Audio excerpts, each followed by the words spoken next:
Hello guys, welcome to channel Learn Reason. आज हम जो सबसे इम्पॉर्टेंट टॉपिक है वो है कि विंटर्स में रेजिन को यूज़ कैसे करें। क्योंकि विंटर्स में जब हम रेजिन करते हैं तो उसके अंदर एक तो मॉइस्चर आ जाता है और वो पूरी तरह से क्योर नहीं होता, और क्योर होने में बहुत ज़्यादा टाइम लेता है कभी कभी, और क्योर नहीं भी होता है। ऊपर मॉइस्चर आ जाता है तो इससे वो स्टिकी रहता है, पूरी तरह से ड्राई नहीं होता। तो इन चीज़ों को अवॉइड करने के लिए आप क्या क्या स्टेप फॉलो कर सकते हो वो आज हम डिस्कस करने वाले हैं। मैं जहाँ हूँ ना वहाँ मतलब विंटर सबसे ज़्यादा इफ़ेक्टिव है, क्योंकि मैं सबसे यानी मान लीजिए ठंडी जगह पे हूँ, तो वहाँ पर 8 पीसेस बनाना इतनी ठंड में बहुत मुश्किल होता है। लेकिन देखिए, ये मैंने कल ही पोर किया है और ये पूरी तरह से ड्राई हो गया है।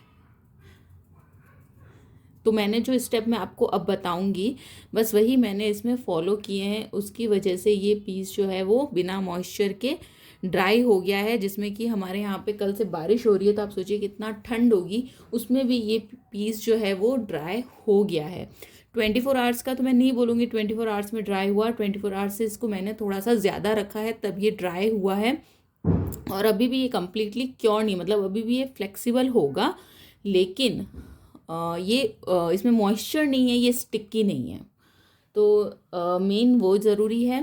क्योर होने में तो ऑब्वियसली टाइम ज़्यादा लगता है गर्मी की कंपैरिजन में अगर हम लोग देखें, तो इसलिए जो मैं स्टेप्स आपको बता रही हूँ, अगर आप वो फॉलो करेंगे तो आपका भी विंटर्स में जो प्रोजेक्ट है वो अच्छा बनेगा। वही शाइन और वही ग्लॉसीनेस रहेगी, मॉइस्चर नहीं आएगा। तो उसके लिए सबसे फर्स्ट जो स्टेप हम लोग फॉलो करने वाले हैं वो मैं आपको बताती हूँ कि इसका फर्स्ट स्टेप क्या करना है आपको।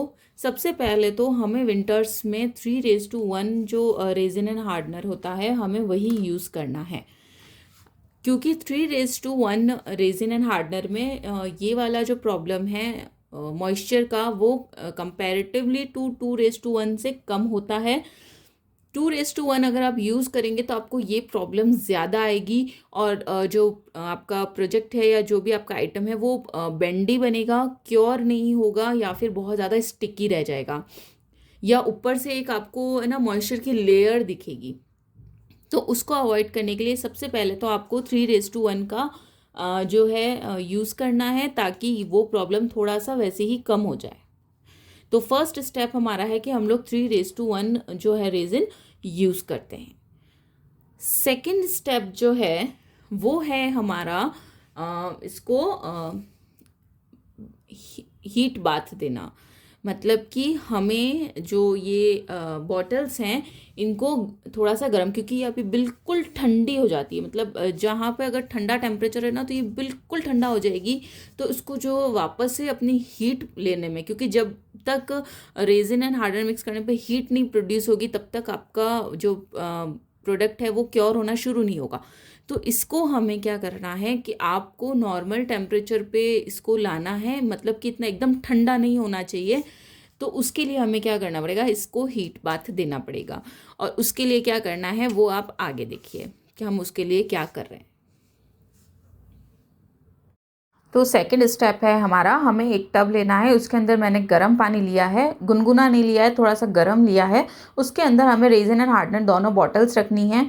प्रॉब्लम सिर्फ रेजिन के साथ होती है, लेकिन हमें दोनों बॉटल्स को साथ में रखना है ताकि उनका टेम्परेचर इक्वल हो। और यहाँ पे मेरे पास जो बॉटल्स है उसमें थोड़ा सा ही रेजिन है, इसलिए मैंने इस तरीके का जो लिया है, थोड़ा सा ज़्यादा चौड़ा लिया है। अगर आपके पास ज़्यादा पूरा भरा हुआ बॉटल है तो आप कोई बाल्टी या वो भी ले सकते हो। लेकिन ये ध्यान रखना है जो भी आप चीज़ ले रहे हो उसको आप घर के अदर काम में यूज़ नहीं करेंगे, प्रिकॉशंस के लिए, और सिर्फ रेजिन के लिए ही रखेंगे। 15 मिनट आपको इसको रखना है। उसके बाद में हम इसे निकाल लेंगे पानी में से, और जैसे नॉर्मल हम लोग मेज़रमेंट वगैरह करते हैं बस वही फिर फॉलो करेंगे। तो सेकंड स्टेप के बाद में अब आती है बात थर्ड स्टेप की, कि जब हमने रेजिन को गर्म पानी में रख दिया, उसको हमने गर्म कर लिया है, अब वो जो पहले उसका जो नॉर्मल टेम्परेचर होना चाहिए वो उस पर आ गया है। उसके बाद में हम उसको मिक्स करेंगे रेजिन एंड हार्डनर को, तो आप देखेंगे ना बहुत इजीली मिक्स हो जाएगा। अदरवाइज अगर आप डायरेक्ट मिक्स करेंगे ना तो रेजिन इतना वो सॉलिड फॉर्म में होता है कि आपको उसको सॉलिड फॉर्म मतलब बहुत ज़्यादा टाइट हो जाता है, थिक हो जाता है, तो उसको मिक्स करना बहुत मुश्किल होता है और बबल्स बहुत एक्सेसिवली बबल्स आ जाते हैं। तो इसलिए आपको वो स्टेप फॉलो करना ज़रूरी है।